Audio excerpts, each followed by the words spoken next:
और परमात्मा कहते हैं तुम्हारा मनुष्य जीवन का एक श्वास जब भक्ति बिना जाता है, सच्चे साधना बिना जाता है, तो इतनी कीमत है इसे एक श्वास के सिमरण की। अब इस कीमत को, इस मूल्य को केवल आप ही लगा सकोगे, अन्य व्यक्ति नहीं। क्योंकि आप सत्संग में आने से जौहरी बनोगे, लाल की परख करने लगोगे, तब आपको इसकी कीमत का अलग से पहचान होगी, तुरंत महसूस होगी। खास सत्य बात है। तो ऐसे महंगे मोल का एक सांस भी जावे और 3 लोक नहीं पटतरे क्यों धूल मिलावे। पटतरे माने बराबर नहीं। आप नित्यनियम में भी पढ़ते हो, अपने नित्यनियम के अंदर आपको बहुत कुछ विज्ञान है। विज्ञान माने तत्व ज्ञान है, विशेष ज्ञान है। और इस ज्ञान को आप केवल एक रूटीन में पढ़ लेते हो कि हमने ये एक पढ़ना है, प्रतिदिन नित्यनियम करना ही करना है। लेकिन एक व्यवस्था बनाकर नहीं इसको प्रतिदिन करना चाहिए। जितनी देर भी इसको सुनो, किसी भी पार्ट को, इसके नित्यनियम का जितना भी बुद्धि मन निश्चल होते रहा आपका, तो ये विचार करे कि इसमें क्या बोला है मालिक ने अपनी वाणी में, क्या आदेश है तेरे लिए। क्योंकि आप पौन घंटा नित्यनेम करते हो, इसमें ज़्यादा से ज़्यादा आपका मन 20% इस नित्यनेम के अंदर आप 20% ही सुन पाते हो। उस 20% को भी यदि आप विचार करो डेली कि इसमें क्या आदेश है मालिक का, और फिर अपने जीवन को सारा दिन, उस दिन को ऐसे ही सुचारू रखो। क्योंकि आपको घर से निकलने से पहले ये पढ़ा इसलिए जाता है कि आपके साथ रास्ते में कोई निकम्मा भी टकराओगा, कोई गाली देने वाला भी मिलेगा, कोई बुंडा भी बोलेगा, कितना कोई आंट भी लावेगा।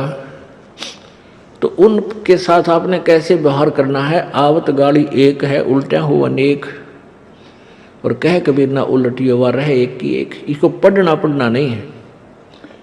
मान ले कोई बुंडा बोला है, गलत बोलता है, गाली देता है, तो उसने तो कर दिया यूँ काम, और आप भी उल्टा दोगे तो फिर 4 और देगा कि वो तो पूरे मूड में है, वो तो फुल मूड में है लड़ाई के में, और आप भी आगे से उल्टी बोल पड़ोगे तो वो तो 4 बैठा है। जब बरसात क्या उनका मुकदमा रोज कर लेते दिन में। तो कहते परमात्मा आवत गाड़ी एक है, उल्टा हो अनेक, और कहे कबीर ना उलटियो रहे एक का एक। और देख आगे कितनी प्यारी बात कही है। गाली ही से उपजे कलह, कष्ट और मौत, मृत्यु तक तो पहुंच जाती है एक छोटी सी गाली। गाली ही से उपजे कलह, कष्ट और मीच, हार चले सो संत है, लाग मरे सो नीच। हम भगत भी हैं और दूसरा में बुंडा अच्छा बोल रहा है, और उसने मान लिया किसी किस कह दिया, हमने उसका 2 दड़ाग धर दिए, उल्टे भी बोल दिए, फिर वो मारण पर उतारू हो गए, फिर हमने उठोक दिया। हो सकता है आप उसे तगड़े भी हो और अच्छा भी संवार दो, फिर आप में उसमें कसर के रहेगी। आप तगड़े भी हो और आपसे हल्का आदमी भी आपने बुढ़ा अच्छा बोला है, उसने बालक समझ के अनजान है, उससे बचो। तो इन नित्य नियम करने का डेली हमें जो पाठ करते हैं, इससे ज्ञान यज्ञ तो होता ही है। ज्ञान यज्ञ के साथ हमने समाधान भी इसका साथ पैरेलल करना पड़ेगा, तभी इसके पढ़ने का लाभ है। एक लाभ तो हो गया ज्ञान यज्ञ का, और उसके ऊपर अमल हमने किया नहीं, उसका काम फिर सारा बिगड़ गया। तो कहते हैं ये बातें कहन सुन के नहीं भाई, ये कर पाड़न की है। पुण्यात्मा प्रसंग चल रहा है कि मन तू भाई सर्व सोने की लंका होती, रावण से रणधीरम,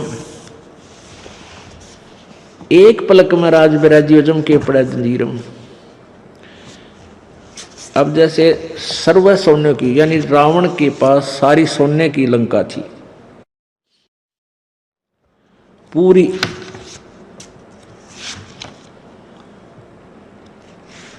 और उसके बाद भी उसकी के दुर्गति हुई।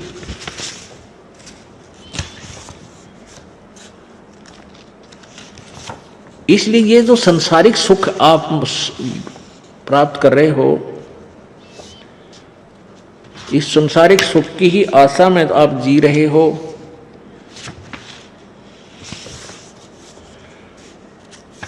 तो ये जीवन भी आपका व्यर्थ है।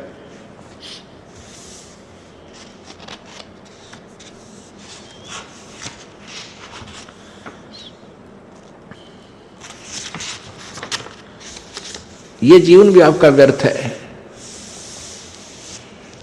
तो क्या बताना चाहते हैं? मन तू सुख के सागर बसरे, भाई और न ऐसा दसरे।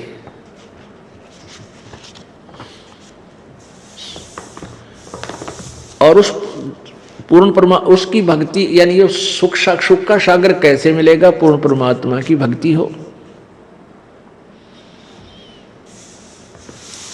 और पूर्ण परमात्मा की भक्ति कब होगी? जब परम संत मिलेंगे, तत्वदर्शी संत मिलेंगे।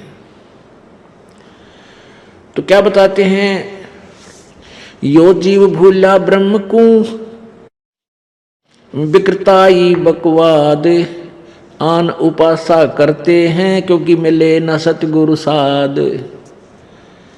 यो जीव भूला पूर्ण ब्रह्म को, ये जीव पूर्ण परमात्मा को भूल चुका है। और विकृताई बकवाद, यानी जो भी ये कर रहा है ये सारी यूजलेस है। बकवाद माने व्यर्थ, व्यर्थ की क्रियाएं, व्यर्थ की कहानियां। यो जीव भूला पूर्ण ब्रह्म को विकृताई बकवाद, आन उपासा करते हैं मिले न सतगुरु साध।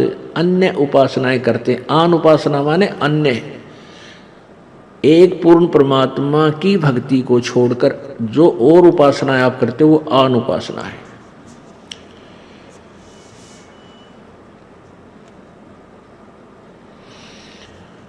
हुज्जत हरस हराम गति विकृताई ये जाने, लाया ता लागे नहीं समझे नहीं हैवान। अब विकृताई यानी जिसके अंदर बकवाद भरी हुई है, उसकी क्या पहचान बताते हैं कि वो सारी उसको समझाने की चेष्टा भी करते हैं, तो भी वो जहां हम लगाना चाहते हैं उसको, जिस भक्ति मार्ग पर उसको लगता नहीं, ये बकवादी आदमी की पहचान होती है। हुज्जत हरिस हराम गति ही विकृताई जान, लाया ता लागे नहीं समझे नहीं हैवान। वो हैवान व्यक्ति है जो सत भक्ति को ग्रहण नहीं करता। चल, जब तक हमें ज्ञान नहीं था तब तक तो हम डले ढो ही रहे थे, अब अपनी साधनाएं कर ही रहे थे और उनको अपनी अच्छी साधनाएं मानकर हम करते थे। और जो शास्त्र विरुद्ध ज्ञान बताने वाले संत हैं उनके विषय में क्या बताते हैं? जो आरे की गाय है बिन छेड़े अरडाए, विकृताई नरमानवी बिन ही ज्ञान डडाए। जैसे गाय को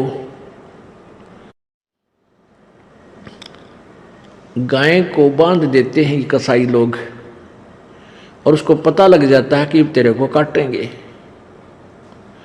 मारेंगे ये, तो बेचारी निकट आते ही डड्डान लग जाएगी बुरी तरह, अपने आप बिना छेड़े ही वो रांभने लग जाती है, रोती है, डड्डाती है बुरी तरह। तो ऐसे ही कहते हैं ये व्यक्ति जो ज्ञानहीन संत हैं, इतने लंबे लंबे प्रवचन करेंगे, डांटे नहीं डटे, पुरानी के की अड़गम सड़गम कितनी कथाएं सुना डालेंगे। क्या बताते हैं? जो आरे की गाय है बिन छेड़े अरडाए, विकृताई नरमानवी बिन ही ज्ञान डडावे। डडाना माने ठड ठड बोलना, अबे मतलब बढ़ने जा।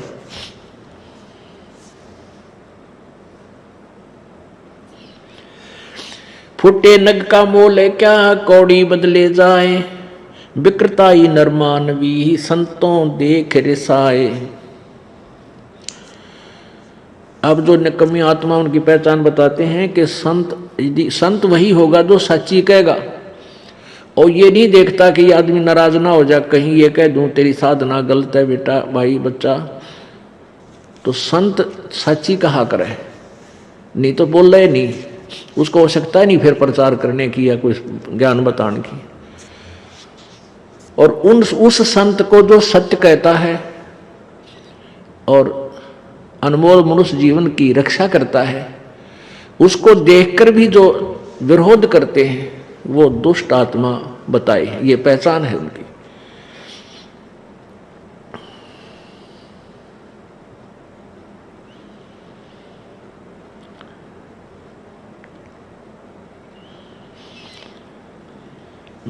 मोतियन माला लीजिए बंचर के गल घाल, तोड़े तागा जान कर विकृताई की चाल।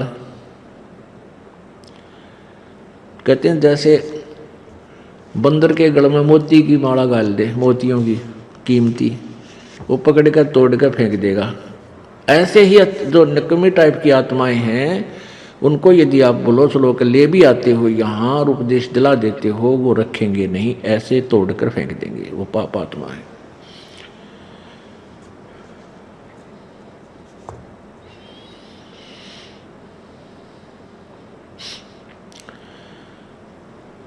राम कहे राजी नहीं ये लंगर सोखा ठील, साहेब दरबो दोष है भरमा फरे खलील। और दूसरी पहचान बताते हैं कि यहाँ सत्संग यथार्थ स्थल पर आएगा तो यहाँ तो 100 दोष निकाल लेगा अपने मन में, ये ऐसे करते हैं यहाँ ऐसे करते हैं, और धक्के खाता अंडे जाना जाना कि पहाड़ों पर पर्वतों पर। राम कहे राजी नहीं ये लंगर सोखा ठील, साहेब दरबो दोष कहे और भरमा फिरे खलील। यो मन भूला पूर्ण ब्रह्म को दुनिया देखण जाए, और चोरी में चित देते है सुन सुन भक्ति रिसाए। आप तो मेरे खोटे काम करे। और जहाँ ये आजा के बरवाड़ा में संत रामपाल जी बहुत अच्छा ज्ञान देते हैं, तो फिर हमने 100 गाल सुना दे, अरे आप सारे खोटे कर्म करे, दिन में कोई भी आंट नहीं किसी कर्म की। ऐसे व्यक्ति भी संतों में दोष निकाल देते, तो उनको विकृताई कहते हैं, दुष्ट आत्मा बोली जाती है। अब क्या बताते हैं भाई, जन्म जन्म की वासना हुई इकट्ठी आन, निर्मल कैसे होएगा कोई सतगुरु लगे न कान। अब जो ऐसी निकम्मे टाइप की आत्माएं हैं, तो हम सभी ऐसे ही थे जब तक हम इस परमात्मा के तालाब पर नहीं आए थे, इस धोबी घाट पर नहीं आए थे। इस परमेश्वर के तत्व ज्ञान ने हमारे अंदर के वह मैल काट दिए जो हमारे अंदर दोष थे। और जो व्यक्ति यहाँ नहीं आते, दूर दूर सुने सुनाए से ओछी मंदी बोल रहे हैं, उनके विषय में कहते हैं कि युगन युगन की वासना और वही इकट्ठी आन, जैसे संचित कर्म है, युगों युगों के इकट्ठे जमा हो रहे हमारे अंदर। और भाई निर्मल कैसे होगा कोई सतगुरु लगे नहीं कान, सतगुरु लगे नहीं कान है। जब तक परम संत नहीं मिलेंगे तो हमारे अंदर के दोष समाप्त कैसे होंगे। साबन और जल का जब तक योग कपड़े पर नहीं होगा, उसका मैल कटेगा कैसे। अब क्या बताते हैं, जिस मंडल साधु नहीं और नदी नहीं गुंजार, तज हंसा वो देसड़ा जम की मोटी मार। जिस मंडल, जिस क्षेत्र में संत नहीं है, वो ऐसा देश है जैसे जिस मंडल में ऐसा इलाका है जहां पर नहर ना हो, दरिया ना हो। तो जैसे उस क्षेत्र में जाने का कोई यूज नहीं, भूखा मरना है, ऐसे ही जिस साधना को तू कर रहा है, जिस भी संत के पास तू बैठा है, वो संत नहीं है। जिस ग्रुप में तू चला गया है, उस देश को, उस ग्रुप को, उस गुरु को त्याग दे। जिस मंडल साधु नहीं, जैसे नदी नहीं गुंजार, तद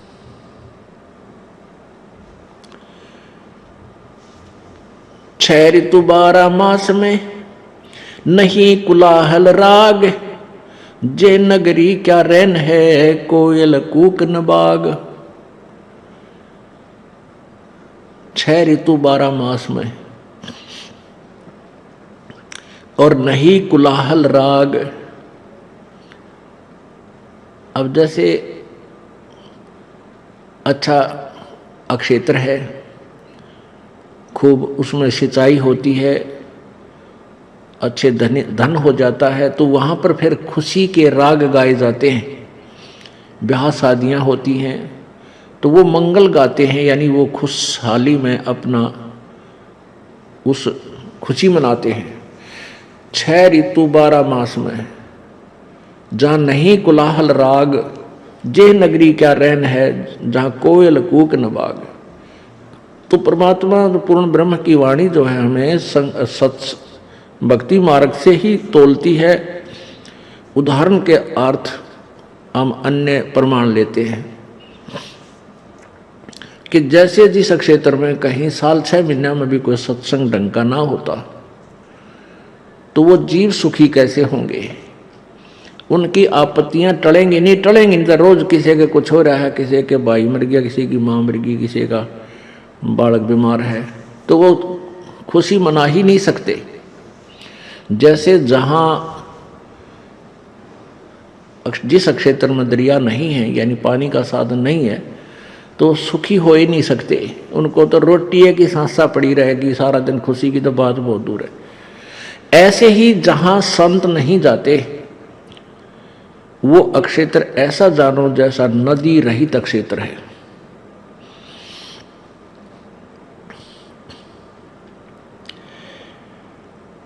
छह बाग नहीं, बेला नहीं, नहीं नदी जिस देश, वहां दुनिया कैसे बसे, जहां संत नहीं परवेश। अब यहां बता दिया उस किस उद्देश्य से बोल रहे हैं ये वाणी, कि जहां पर बाग नहीं और बेला यानी बेल नहीं चढ़ रही, यानी जैसे अंगूर की बेल, फल फूलों की बेल और भी इस तरह की खुशी वहीं होगी जहां पर पर्याप्त जल होगा। तो जैसे जहां ऐसा नहीं है तो वहां दरिया नहीं है, ऐसे ही जो देश सुखी नहीं हो सकता, वो क्षेत्र सुखी नहीं हो सकता जहां पर संत जैसी दरिया वहां नहीं पहुंचती। यानी संत, परम संत, पूर्ण संत नहीं होंगे तो वहां के व्यक्ति ऐसे दुखी रहेंगे जैसे दरिया जल के बिना प्राणी। यज्ञ नहीं जो नार नहीं, सदा व्रत नहीं सीले, जा मंडल क्या रैन है, वो बसे पर्वती भील। जिस क्षेत्र में ऐसे यज्ञ नहीं होते तो वहां जाने, वहां के लोग मानव नहीं होते। उनको तो ऐसे समझो जैसे पर्वती भील, वो कोई आगा पीछा नहीं देखे, लूट लें, खसोट लें, मौका लग दे, पाप कर्म कर दे। तो जहां तत्व ज्ञान रूपी वर्षा नहीं होती, संत रूपी दरिया जहां नहीं बहते, तो वो व्यक्ति कोई भी आगा पीछा नहीं देखेंगे पाप करण में। मौका लग दे तो कितने अच्छे नजर आते रहे और समय लगने पर कोई पाछा नहीं रहेगा, तो पीछे वही रहेगा, हाथ उसी का उल्टा हटेगा। पाप तो जिसको ज्ञान हो जाएगा, जो संत की शरण में रहेगा, वो पाप नहीं कर सकता चाहे भूखा मरो।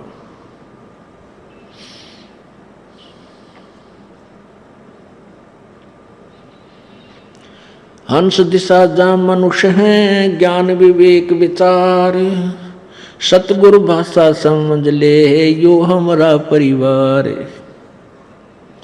हंस दिशा जहाँ मनुष्य है, हंस किसे कहते हैं? हंस एक पक्षी होता है जो जैसे तालाब पर कहीं चला जाता है, झील पर, वहां मछलियां नहीं खाता और ना ही वो कीड़े मकोड़े खाता, और उसी के पैरेलल उसी जैसा सेम हम शकल सेम टू सेम एक बुगला होता है।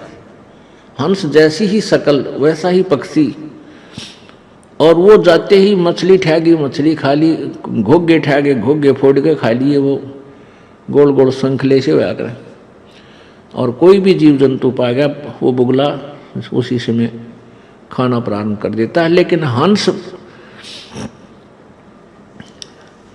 मांसाहारी नहीं होता, वो नहीं खाता, वो केवल मोती खाता है।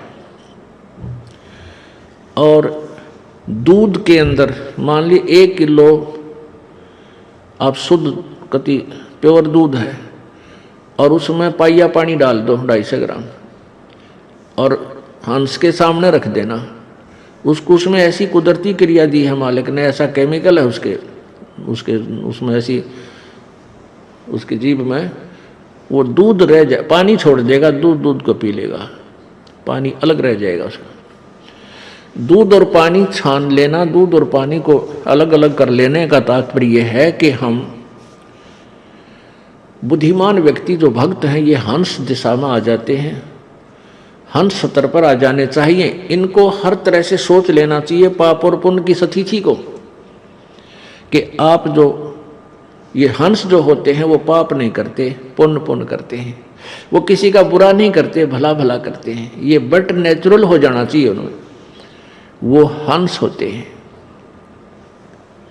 तो यहां कहते हैं हंस दिशा जहां मनुष्य हैं और ज्ञान विवेक विचार और सतगुरु भाषा समझ ले सो हमारा परिवार। जो हमारे परमात्मा के ज्ञान को समझ लेता है, सतगुरु के ज्ञान को समझ लेते हैं, उसके अनुसार चलते हैं, तो वो हमारा परिवार है, वो हमारे भाई बहन है, वो हमारे बच्चे हैं।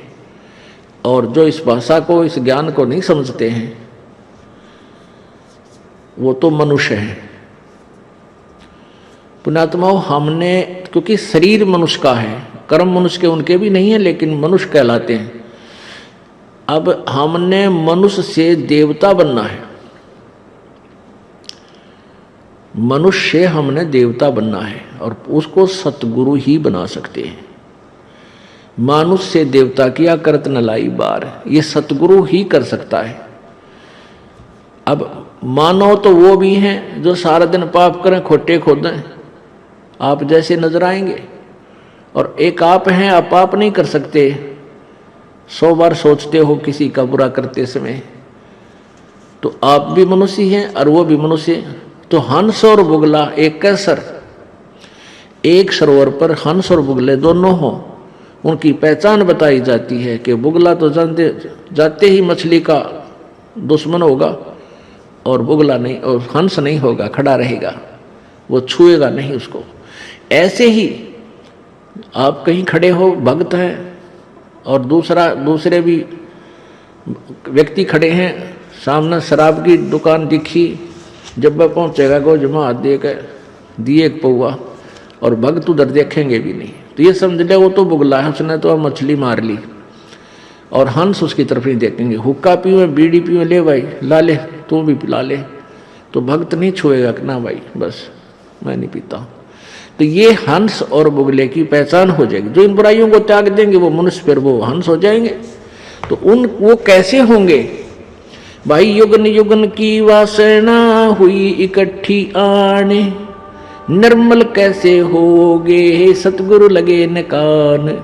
यानी सतगुरु के विचार तुम तक पहुंचे नहीं तो आपकी ये बुराई छूटेगी कैसे, आपकी ये अपराध कैसे छूटेंगे जब तक आप संत शरण में नहीं आओगे, आप सत्संग में नहीं आओगे।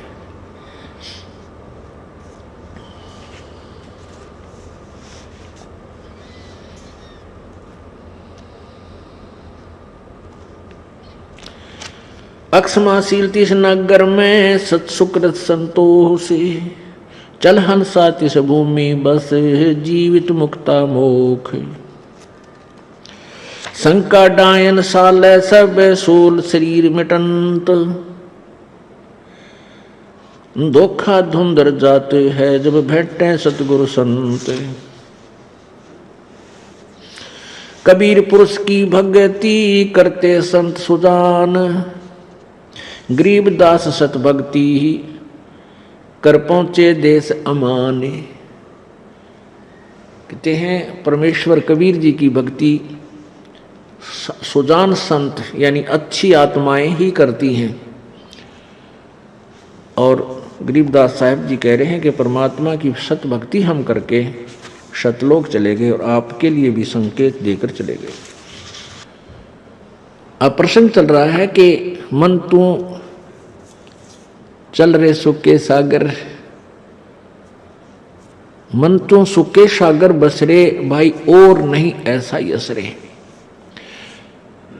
यहां की जो भी आपकी प्रभुता है वो आपके पूर्व जन्म के संस्कारों से है, और वो संस्कार जिसमें आपके समाप्त हो जाएंगे आप यहां नहीं रह पाओगे। इसके उपरांत आप चले गए स्वर्ग में, वहां कोई देव पद भी प्राप्त कर सकते हो, और जब आपका उस समय पूरा हो जाएगा आपके पुण्य वहां क्षीण हो जाएंगे, समाप्त हो जाएंगे, तुरंत आपको फिर वहां से नेक्स्ट जीवन, फिर नरक में जाओगे। नरक के बाद क्योंकि पुण्य और पाप दोनों भोगने पड़ेंगे आप जी को जब तक आप परम पिता परमात्मा की सत भक्ति नहीं करते। उसके उपरांत आप नरक गए, नरक के बाद फिर आपका कोई संस्कार है पशु योनि का, यहाँ आए, फिर 84 लाख प्रकार के प्राणियों के इन कष्टों को भोग कर आपको फिर कोई मानव शरीर मिल गया। उसमें फिर ये प्रोसीजर शुरू, माँ के पेट में दुख, बाहर आने के बाद फिर उसके बाद फिर हमारी जो समस्याएं हैं, जब तक बच्चा बोलने जोगा नहीं होता, जब तक बालक बोलने योग्य नहीं होता तब तक वो अपने दुख को नहीं बता सकता। अब बच्चा पालने में लेटा लेटा रो रहा है, और पहला क्या करा करते, ये हमारी माताएं और बुजुर्ग बेबे बहनें हाथ से ही सिलाई करते थे अपने कपड़े की, मतलब फटे पुराने की। तो कई बार सुई रह जाती कपड़े में और उसके ऊपर बालक लेटा दिया पालने में। अब बालक का वो सुई चुभ रही है और माता सोचा है बालक यू रो है ना, सुआ दूं, ऊपर एक कपड़ा और घेर करने का, सो जा सो जा। उसने मालूम नहीं तो रो क्यों रहा, उसका दर्द हो रहा, बहुत पीड़ा हो रही है। बालक के पेट में दर्द है और माँ ने सोचा भूखा है, पकड़ कर मुंह 3-4 चम्मच और दूध के डाल दे उसके, और फिर लुटा के घेर के कपड़ा, सो जा। अब वो कष्ट कितना उस बालक को, बोल नहीं पा रहा बेचारा। ऐसे ही बहुत प्रकार की यातनाएं हम झेल चुके हैं जो थोड़ा सा युवा होने के बाद हम सारे भूल जाएं।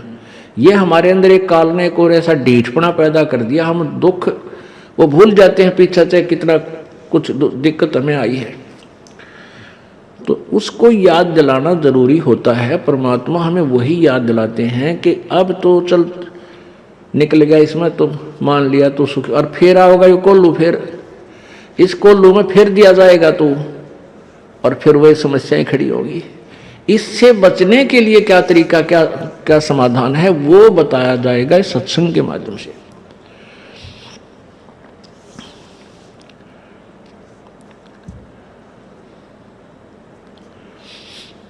पहले गए ना बावड़े, रहते भी सब जाए,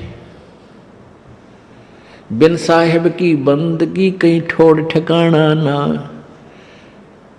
पहले चले गए वो तो गए, जैसे तरवर से पत्ता टूट जा बहुर नहीं लागे डार।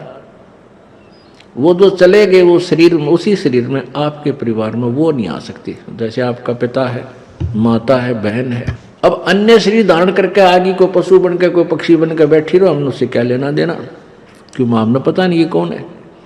तो इसलिए हम बताते हैं कि पीछे गए, पहले गए ना बावड़े, ताकि आगे बता जा तुम्हारे को कि वहां ऐसी समस्याएं है। और रहते भी सब जाही, बिन साहिब की बंदगी कहीं ठोड़ ठिकाना ना। पूर्ण परमात्मा सत्य पुरुष की भक्ति के बिना इस जीव का कहीं ठिकाना नहीं। जैसे आप जी समझ रहे हो कि मैं ये मौज माच रही है, क्यों जिनके पुण्य अधिक है वो अच्छी पोस्ट प्राप्त है,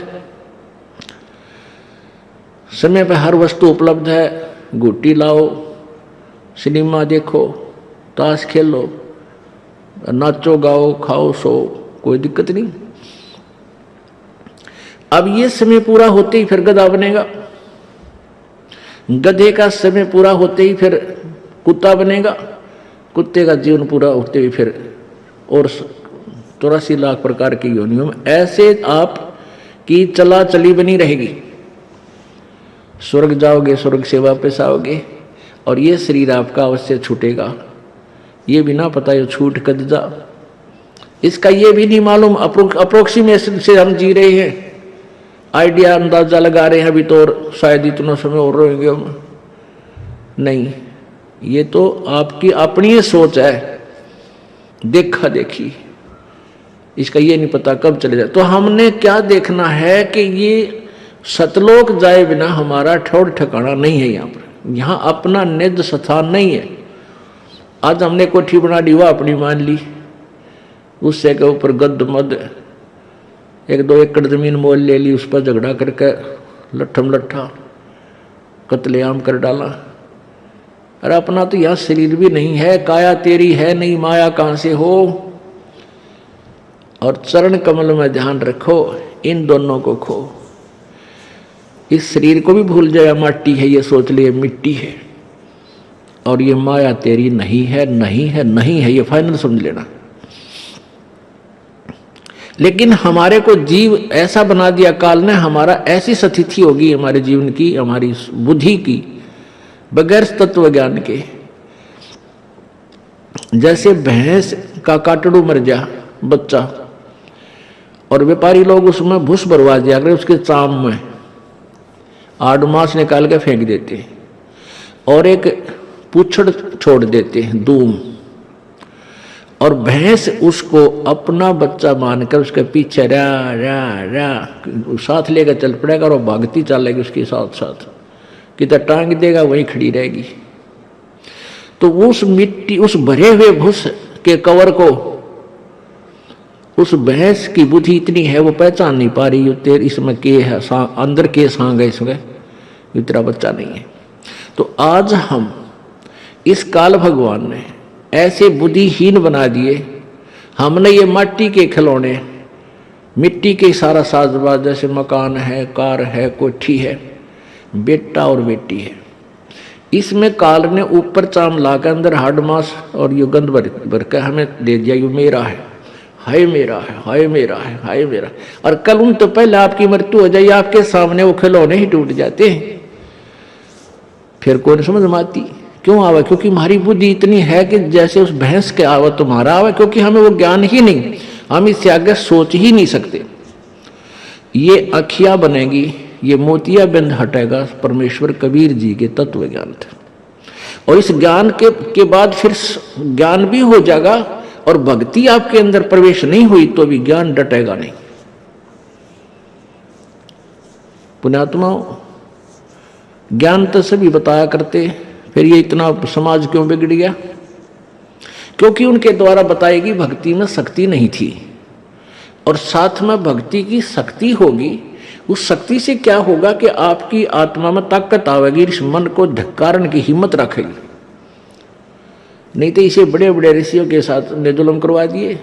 पाराशर ऋषि वेद व्यास का पिता, जिस व्यास जी ने 18 पुराण, 11 ये श्रीमद् भगवत गीता और पवित्र चारों वेदों को लिखा,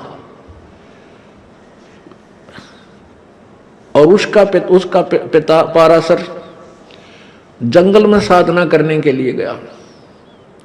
1200-1500 वर्ष, 16 वर्ष तक खूब डट कर भक्ति करी, साधना की, और ये सोच कर आ गया मैं ऋषि बन गया, मैंने विकारों पर विजय पा ली। रास्ते में एक लड़की, एक नाविक की लड़की, जो उसी की बेटी थी, अन्य कारणों से, जैसे उस कारण था उनका जो शुक्र था वो मछली ने खा लिया था पाराशर जी का, और उस मछली के अंदर वो लड़की उत्पन्न हुई थी, वो मछोदरी कहलाती थी। वह 15-16 साल की लड़की, अब वो उस मछली को एक मछियारे ने निकाल लिया था, उसको उसने काटा तो उसमें से वह लड़की निकली, अपनी बेटी रूप में उसको पाला पोसा था। तो कहते हैं वो लड़की फिर पिता की रोटी लेकर आई हुई थी, उसका पिता जो मुंह बोला पिता जो नाविक था, वो नौका चलाता था, नौका चलाते थे किराए पे, दरिया से इधर वालों को उधर कर देते, उधर वालों को इधर कर लेते, कुछ उसके पैसे लेते थे। पिताजी खाना खा रहा था, उधर से वो पारा सर जी अपना पूरी साधना करके वापस आ गई थी। और उस नाविक से कहा कि मुझे जल्दी छोड़ के आओ परले पार। नाविक ने कहा महात्मा जी मैं अभी आहार कर लेता हूँ और आहार करके फिर छोड़ाऊंगा, अब भोजन से उठना भी पाप होता है। ऋषि कहने लगा तेरी लड़की छोड़ाएगी मुझे। वो लड़की, अब उनको पता होता था मछुआरों को, वहाँ के जो नाविकों को, कि ये ऋषि लोग इधर से आते हैं, ये एटम बम होते हैं, ये श्राप दे देंगे तो नाश कर देंगे। उसने अपनी बेटी से कहा बेटी छोड़ा। कहने का भाव ये है कि उस 12, 13, 14 साल वहाँ साधना करके आया। वह नकली साधनाओं से भी ये मन पापी को रोक नहीं सकते। तो वहाँ परमात्मा कहते हैं वाहु के बिंद से वेद व्यास और वाहु के बिंद से मछोदरी, हरे हाँ महबूब कहता दास गरीब रही का सोदरी। तो उस ऋषि ने उस लड़की के साथ कुकर्म किया, उससे फिर व्यास जी का जन्म हुआ कुंवारी का। वह उसको कहीं छोड़ आई लोक लाज के डर से।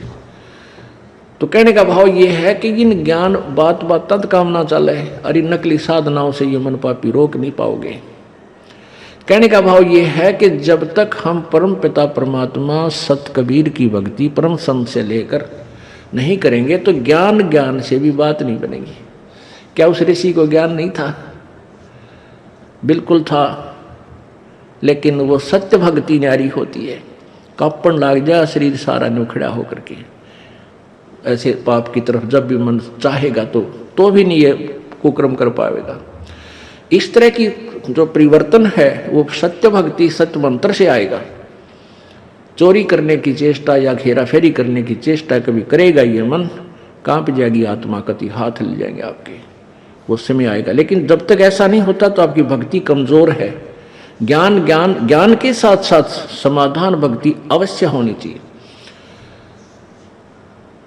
तो कहने का भाव यही है कि परमात्मा की भक्ति, उस पूर्ण परमात्मा की भक्ति हम करेंगे और परम संत से लेकर करेंगे, तभी हम मोक्ष प्राप्त होंगे, पूर्ण मोक्ष को प्राप्त करेंगे। अब जैसे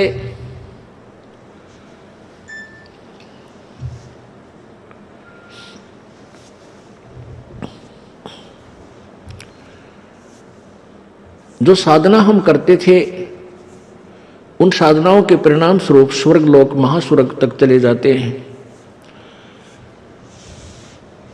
और जब तक हमारा कहते हैं बिन साहिब की बंदगी कहीं ठोर ठिकाना ना, जब तक हमें सतलोक की प्राप्ति नहीं होगी तब तक हम सथाई नहीं हो सकते, दुख रहित नहीं हो सकते और पूर्ण मोक्ष प्राप्त नहीं कर सकते।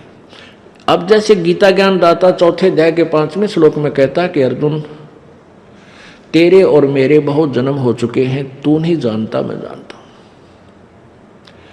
इससे सिद्ध हुआ कि गीता ज्ञान दाता जो भगवान है पर ब्रह्म है, ये वैसे श्री कृष्ण में प्रवेश करके बोलता है।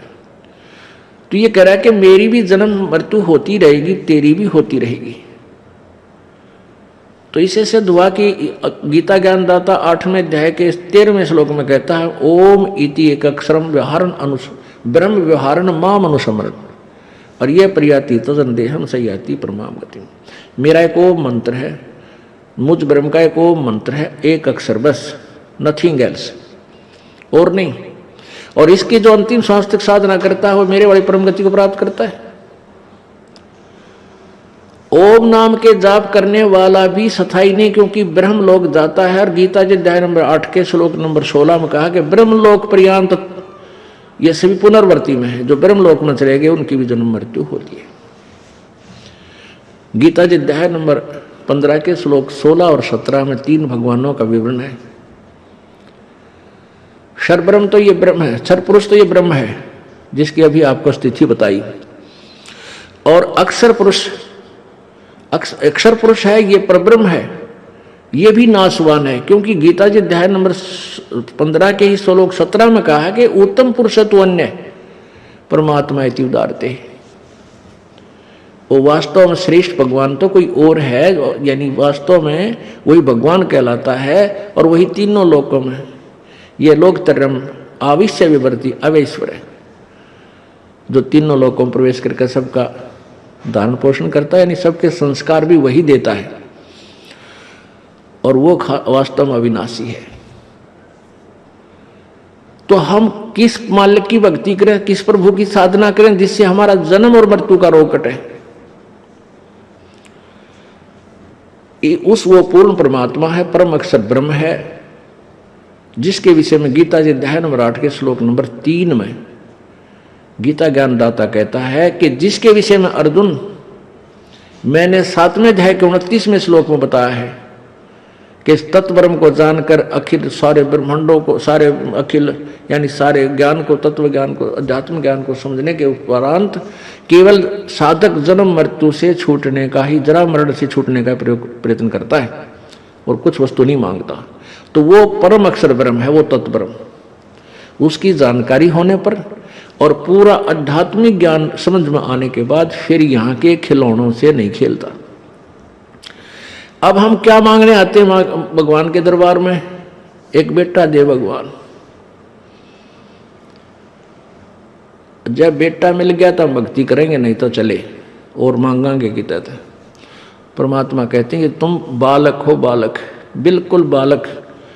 जो बच्चा मेले में जाता है तो वहाँ खिलौने मांगता है, और ना दिलावा पिता तो रो रो पा पीटे, और उसको खिलौना दिला दिया, वो अंधे टूट गया, वो फिर रोए। को बालक ने पकड़ कर गिर दिया कि तो टूट गया तो रोए, यानी वो खिलौनों से खेल रहा है क्योंकि वो बालक है। ऐसे ही आप इन खिलौनों को मांगने आते हो और वो मिल बीगा कहीं से, और वो फिर टूट गया, यानी वो मृत्यु होगी, फिर टक्कर मारोगे, दूने नास्तिक होगे। तो ज्ञान बिना जब तक आपको तत्व ज्ञान नहीं होगा, आपका मोतियाबिंद हटे नहीं, और मोतियाबिंद हटे बिना आप पहचान नहीं सकते। अब देखो कितना ही अच्छा आदमी दिखाई देता है, शिक्षित भी है, बड़ा अध्यापक है या डॉक्टर है या कोई इंजीनियर है या बड़ा कोई पोस्ट प्राप्त है, वो बहुत अच्छा नजर आता है, बहुत बुद्धिमान नजर आता है, लेकिन आध्यात्मिक मार्ग की उसका बुद्धि अंश भी नहीं है उसके अंदर, उसका मोतियाबिंद है, और वो मोतियाबिंद हटेगा इस तत्व ज्ञान से, यानी सत्संग में आने से। तो जब तक हमारा ये मोतियाबिंद समाप्त नहीं होगा, हम जीव संज्ञा में रहेंगे, और हमने जीव से पीव संज्ञा में आना। पीव माने देव, प्रभु। प्रभु तो हम नहीं बन सकते, लेकिन उसके मिलते जुलते उन गुणों को ग्रहण करेंगे। तो इसलिए हम सत्संग में आते हैं कि हम इंसान से देव बने। देव माने हंस बने।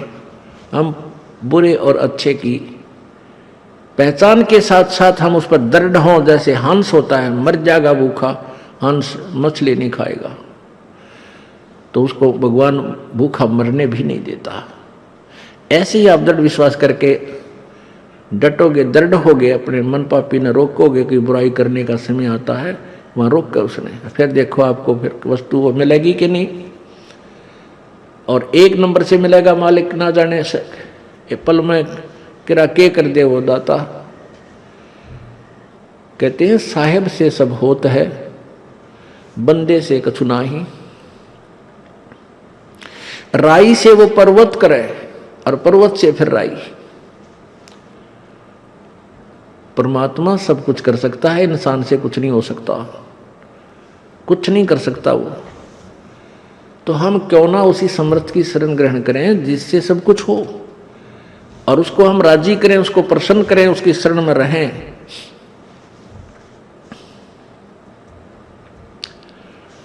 तब हमारे ऊपर आने वाली आपदाएं भी टलें, हमारे दुख भी दूर हों और पूर्ण मोक्ष भी हमें प्राप्त हो। तो क्या मांगने आते हैं हम? परमात्मा कहते हैं क्या मांगूं? गीता जी अध्याय नंबर 7 के श्लोक नंबर 29 में गीता ज्ञानदाता कहता है कि अर्जुन, जब तुझे पूर्ण उस ब्रह्म के बारे में पूर्ण ज्ञान हो जाएगा और अध्यात्म पूर्ण संपूर्ण अध्यात्म ज्ञान हो जाएगा, फिर प्राणी केवल जीवन मरण से छूट जन्म जरा मरण यानी बुढ़ापे और मृत्यु से छूटने का प्रयत्न करता है। अब बुढ़ापा सबसे बड़ा खतरनाक है इस प्राणी के लिए, और मृत्यु तो सबसे बूंदी और उससे बुरा बुढ़ापा, और ये दोनों आपके लिए कंपलसरी, अपने लिए कंपलसरी, ये दोनों टल ही नहीं सकते। तो यहाँ सुख क्या का मान रहे हो? मान लिया आपने 50-60 साल 70 साल की तरह डले डोलिए घुटी छुटी लाई मौज बीमारी, आया बुढ़ापा बैरी, उठा जाना बैठा जा अधरंग मार गया था वो और बुरा हाल है। कितना गोड्डे दुखे, कितना कमर में दर्द, कहीं जाड़ पड़वानी, कितना आँख बनवानी, 24 घंटे भड़क बनी रहे, कोई घर के ठीक बोला नहीं तो दुख बैठ कर रोना पड़े। इतना कैर टूटेगा तेरे पे, और यू आए बार टूटेगा। फिर इस सांग में जुड़ क्यों रहा है? तो यू क्या क्या ढमढमा हो गया भाई? जन तो आज मान ले जन्म मनुष्य का हो गया, तो इसके अंदर जीवन, पहले तो मनुष्य पूरा ब्रह्मांड में कोई सुखी नहीं, और हम मनुष्य को इसलिए सुखी मानते हैं दूसरे प्राणियों की तुलना में, लेकिन मनुष्य जीवन में जा कोई सुखी पा जा मेरे पास ले आना। जिस पृथ्वी पर अब 21 ब्रह्मांडों में भी कोई सुखी हो, ब्रह्मा विष्णु महेश भी सुखी नहीं है, आप तो सुखी कहाँ? तो हम यहाँ के मांगना में, हाँ इतना सुख जरूर मिलेगा आपको, जैसे आपके प्रारब्ध में कोई दुख भयंकर आ गया है उसको टाल देगा दाता। वो वैसे तो दुख था ही, लेकिन वो भारा दुख और था, उनको टालेगा इसलिए कि आप पर विश्वास हो कि भगवान है पृथ्वी पर, परमात्मा के गुण सुनते थे, उससे वो बेनिफिट मिलते हैं, और फिर वो मिलते हैं तो फिर ये भी विश्वास होगा मोक्ष भी देगा वो। अब यहाँ कोई राहत आपको मिल नहीं रही, वो बात बनाओ सतलोक जान की, कद्दे भी समझ बनाओ जब बुद्धिमान होता है, क्यों बंडावा है मतलब, क्योंकि उनके पास समाधान नहीं है। तो क्या बताते हैं कि या मान लिया आपने बालक मांगा, लड़का मांग लिया, चलो दे दिया, परमात्मा ने दया भी कर दिया पे, बेटा या बेटी संतान, क्योंकि नहीं संतान तन्यू कहे भगवान मेरा छोरा हो चाहे छोरी एक हो जाओ, जो 10-15 साल की तक घूम लिया, मान लिया परमात्मा ने वह सुन भी ली तेरी, हो गया।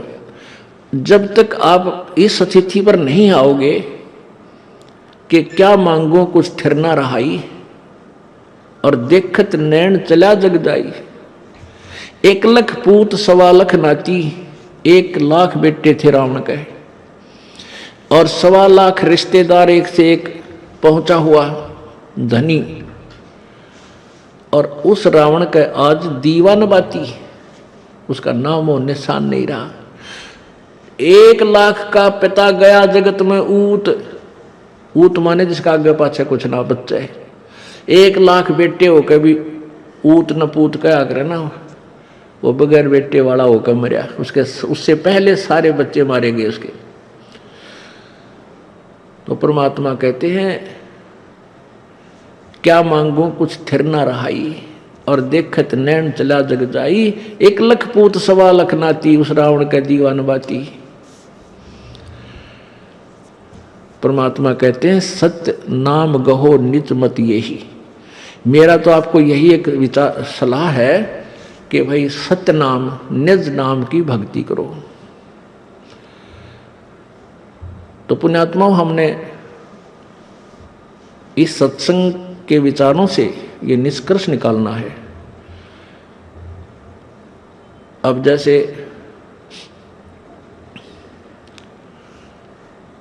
हमने जन्म मृत्यु के रोग को समाप्त करवाना है, और जब तक जन्म मृत्यु का रोग नष्ट नहीं होगा तब तक हम सुखी नहीं हो सकते। इसको आप अपने बिल्कुल, पहले कहते थे ना पल्ला गांठ लगा लो, यानी ऐसे स्थान पर नोट कर लो जिसको आप डेली याद कर सको। और यहाँ हम सुखी हैं ही नहीं, और आज मान लीजिए आपके पास अच्छी संपत्ति भी है, अच्छी संतान भी है, और आपका शरीर भी ठीक है, मृत्यु अवश्य होगी। जिसको इस संपत्ति को तू अपना मान रहा, संतान को, ये तेरी नहीं है, ना तेरे साथ रह गया, तो ये तो छोड़नी पड़ेगी। तो मान लीजिए हमने ये तो पक्की गांठ मार लो, ये तो एक विशेष उद्देश्य बनाओ कि मृत्यु तो होगी तो है ही, लेकिन हमने फिर मृत्यु होने के बाद दोबारा इस कोल्लू में नहीं डलना, इस अरहट के कुएं में नहीं पड़ना। इसलिए मन कर्म वचन तय वो टारगेट बनाओ कि हम सतलोक जाएंगे। सतलोक उस समय जाएंगे जब हमारा यहां से कति हृदय ठलेगा, बेटा और बेटियों से, कार और कोठियों से। पूरी संपत्ति को आप अपना नहीं मानोगे कि मेरा है भी नहीं, लेकिन हम मान रहे हैं जीव संज्ञा में आकर। हमने ऐसे अपने आप को पीव बनाना है, यानी देव संज्ञा में लाना पड़ेगा। और जब हंस रूप में हम आ जाएंगे फिर सोचेंगे सारा, हम अच्छे और बुरे का, अपने और पराये का पूरा निर्णय करेंगे। तो हंस दशा में जब तक हम नहीं आएंगे फिर हम कितनी भक्ति कर ले, भक्ति का फल निष्फल नहीं जाएगा, वो तो आपको मिलेगा। क्योंकि फिर वो मिला कहाँ, स्वर्ग में चले गए, महास्वर्ग चले गए, फिर गधे बन गए। तो इस बीमारी से दपार हमने कटवाना है, इस रोग का तो हमने निवारण करवाना ही है कि जन्म मृत्यु फिर ना हो। तो उसके लिए जब आप यहां से चलोगे, शरीर त्यागने लगोगे, तो शरीर त्यागने लगोगे तब आपको अंत समय में भगवान की ये भक्ति याद रहनी चाहिए। और भक्ति के साथ, सिमरन के साथ साथ टारगेट ये वो दृढ़ रहना चाहिए। उसमें कोई बेटे और पोते में, संतान और संपत्ति में, सपने में भी आस नहीं रहे तुम्हारी। आपके साथ कई बार बनेगी, एक दो बार जो भगवान आपको तैयारी करवाएगा वहां चलने की, या तो स्वप्न में होगा या वैसे झटका आपको हल्का सा कोई देगा भगवान। तो आपकी पहचान, जब उसमें आपकी पहचान होगी कि आप विचलित होते हो या इसको याद रखते हो। कोई दुर्घटना आती है हल्की सी, उसमें एक तने को हाय रीमा मर गया, एक अपना सुमरण करे, ये बंदी छोड़, फिर सांस के सिमरन पा आ जा। या स्वप्न में कोई बात ऐसी घटना घट जाती है जैसे इसे बूढ़े बूढ़ी शकल के दिखने लग जा, तो उसमें किसको याद करते हो आप? ये रिहर्सल होगी आपकी जो है ना परीक्षा होगी। पहले वहाँ करते कच्चे इम्तिहान, कच्चे एग्ज़ाम होते थे पहले 6 माही, फिर 9 महीने में, फिर लास्ट में होते थे पक्के। तो 1-2 आपका कच्चा एग्ज़ाम भी परमात्मा लेगा ताकि आप कितने नंबर प्राप्त कर सकते हो। तो उसके बाद फिर आपने सावधान रहना, पक्का में फेल नहीं होना, फिर पक्के फेल हो जाओगे। तो हमने भी इन बातों को, परमात्मा कहते हैं मौला बैठा मोर्चे और देखे जन की भेड़े, 12 कोट यम किंकर जहां एक नाम की खैड़। परमात्मा आपको देख रहा है, आप जिस मोर्चे में, युद्ध में, जिस लड़ाई में आप लड़ रहे हो, आप यहाँ अज्ञान के साथ ज्ञान से लड़ रहे हो और काल के साथ लड़ रहे हो। जब आपके ऊपर आपत्ति आवे, कहते हैं 12 करोड़ यम के दूत भी आपको आकर घेर ले, तो उस समय आप किसको याद करोगे? सिमरन करना श्वास का। परमात्मा आपको देख रहा है कि ये कौन सा हथियार उठाओगा। ये माँ बाबू ने याद करे, हाय माँ बचा ले, हाय बाबू पिताजी आ जाओ, मर गया भाई बचाइए, या वहां पर सिमरन शुरू करता है। कहते हैं 12 कोट यम किंकर जहां, वहां एक नाम की खैड़, एक श्वास का सिमरन कर देने का। उनका ऐसी टक्कर, खैड़ माने टक्कर, जैसे टक्कर मार दी तगड़े व्यक्ति ने, बोधा आदमी दूर जाकर पड़ा है पशु। तो ऐसे कहते एक नाम के श्वास के सिमरण की जो टक्कर होगी, जो चोट होगी, वह उन 12 करोड़ में फालतू रहेगी। तो हमने ऐसे ही अपने जीवन को सफल बनाना है। तो परमात्मा कहते हैं ये बातें कहन सुन की ना भाई कर पाड़ने की, ये संसार समझदा ना ही कहंदा श्याम दोपहरे नो, और गरीबदास ये वक्त जाता रोगे इस पैरे नो। अब हम अनुपासना करते हैं, ये झूठे सुख को सुख मान बैठे, हम इसी में आसक्त हैं। तो इसको हम दोपहर को सुख, दोपहर जून के महीने की दोपहर यानी 12 बजे दिन के, और ये अक्षेत्र हरियाणा का, और इसमें भी जो कहता है कि मैं बिल्कुल कोई धूप मुझे नहीं लग रही, आनंद हो रहे हैं, कहीं गिरा पड़ा तो शराबी है, नशे में है, वो स्वस्थ दिमाग का आदमी नहीं बोल सकता। जब तक हमें भी नशा था अर्थात अज्ञान था, तब तक हम भी इन्हीं सुखों को सुख मान बैठे थे। अब हमारा वो अज्ञान हट गया, अब हमें ये वाणी परमात्मा की हृदय में छेद करती है, ये संसार समझदा नाही कहंदा श्याम दोपहरे नू, यानी इस घोर दुख ने भी सुख माने बैठे, झूठे सुख को सुख है ये मान रहा मनमोद, और ये सकल चबीना काल का कुछ मुख में कुछ गोद। गीता जी अध्याय नंबर 11 के श्लोक नंबर 32 में कहता है गीता ज्ञानदाता, ये काल श्री कृष्ण में श्री कृष्ण के शरीर से निकलकर बाहर अपना असली रूप दिखा रहा है, और कहता मैं तो भाई सब न खाऊंगा, मैं नहीं छोड़ दूं किसी ने। गीता जी अध्याय नंबर 11 के श्लोक नंबर 21 में अर्जुन कहता परमात्मा आप तो देवताओं को भी खा रहे हो, ऋषियों को भी, और ये सिद्धों के समुदाय भी आपके आगे हाथ जोड़े खड़े हैं, मंगल स्तोत्र कर रहे हैं, और आप इनको भी नहीं बख्श रहे। तो 11वें अध्याय के 32वें श्लोक में कहता अर्जुन मैं तो काल हूं भाई, और सब न खाऊंगा, मैं ना छोड़ू, देवता न छोड़ो नहीं, ऋषियों को छोड़ू नहीं, और इन सब को खाऊंगा। तो परमात्मा भी यही कहते हैं कि इस झूठे सुख को सुख है तू मान रहा मनमोद, ये सकल चबीना काल का कुछ मुख में कुछ गोद, यानी जो खाली है वो तो गए मर गए, और जो बाकी बच रहे उन्हें पाल रहा है जैसे गोदी में खिला रहा हो। तो परमात्मा कहते हैं तत्व ज्ञान के अभाव से ये प्राणी इस झूठे सुख को सुख मान बैठा है, इसलिए कहते हैं कि ये संसार समझदा नहीं कहंदा श्याम दोपहरे नो, और गरीबदास ये वक्त जाता रोगे इस पैरे नो, ये समय जाता फिर रोया करोगे, फिर हाथ नहीं आओगा कुछ भी आपके। तो इस मनुष्य शरीर के रहते रहते अपने सर्व क्रियाओं को सुचारू करके अपना कल्याण करवाओ। बोलो सतगुरुदेव।